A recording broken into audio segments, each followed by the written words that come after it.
তো দেখো বন্ধুরা, তোমরা সবাই জানো যে দিদিভাই রিসেন্টলি পুরী গেছিল, তো পুরী থেকে এই দুটো শাক নিয়ে এসছে। না, ওইটা আগের বছর নিয়ে এসছে। এটা আগের বছর নিয়ে এসছে আর এটা এবছরে নিয়ে এসছে। তো এখন আমরা করবো আর দিয়ে, হ্যাঁ প্রথমে বলি যে এই শাকগুলো বার করার কি কারণ হচ্ছে দিদিভাইকে ঘর বানাচ্ছিল, তো ঘর বাগাতে দুটো শাক বেরিয়েছে, তো ভাবলাম দুটো শাক যখন নিয়ে এসছে তো চলো কম্পিটিশন করা যাবে। তো চলো এখন কম্পিটিশন করবো কে কতক্ষণ বাজাতে পারে, ঠিক আছে? আর যার যেই শাকটা পছন্দ হবে কিন্তু সে সেটাই বাজাবে, ঠিক আছে? না, দুটোই বাজাতে হবে। প্রথমে ওইটার হবে, তারপর ওইটার হবে। আচ্ছা ঠিক আছে, চলো দুটোই বাজাবো, দেখবো কতক্ষণ পারি, ঠিক আছে? চলো।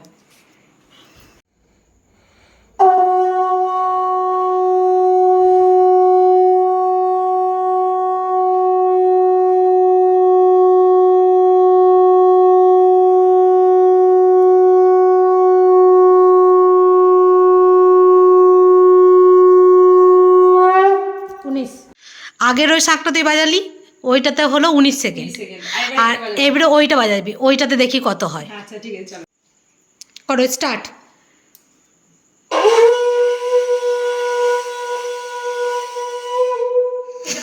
পাঁচ সেকেন্ড। এটা কত হলো তাহলে? 5 সেকেন্ড। এটা আমি ওইটা 20, এটা 5। প্রচুর দমের প্রয়োজন, ঠিক আছে? হ্যাঁ। আর এই যে শাকটা এটা খুব ভালো, এটা 19 সেকেন্ড বাজি, আর ওইটা 5। চলো এখন এবার দিদি ভাইয়ের টার্ন, এবার ও বাজাবে। দে দিদি ভাই স্টার্ট কর, মিষ্টু স্টার্ট কর আগে ঘড়িটা, ঠিক আছে?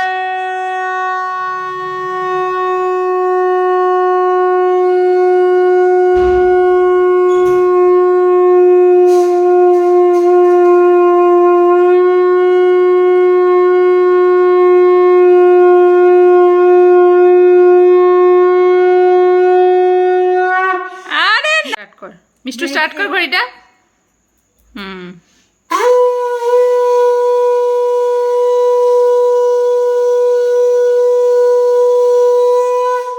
বাহ, কতক্ষণ বাজালি বল দুটো শাক? এটা তো কত হলো? 20 সেকেন্ড। ওইটা 20 সেকেন্ড আর এটা 9 সেকেন্ড। 9 সেকেন্ড। এই শাকটা 9 সেকেন্ড আর ওইটা হচ্ছে 20 সেকেন্ড। মিষ্টু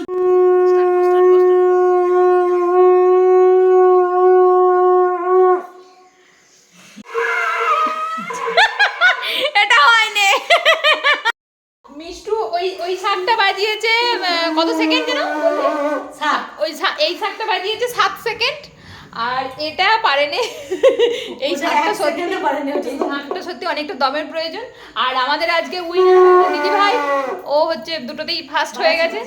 আর তারপর হচ্ছে আমি, তারপর মিষ্টু। আর মিষ্টুকে দিয়ে আজকে বাসন মাজানো হবে, রিম্পাকে দিয়ে রান্না করা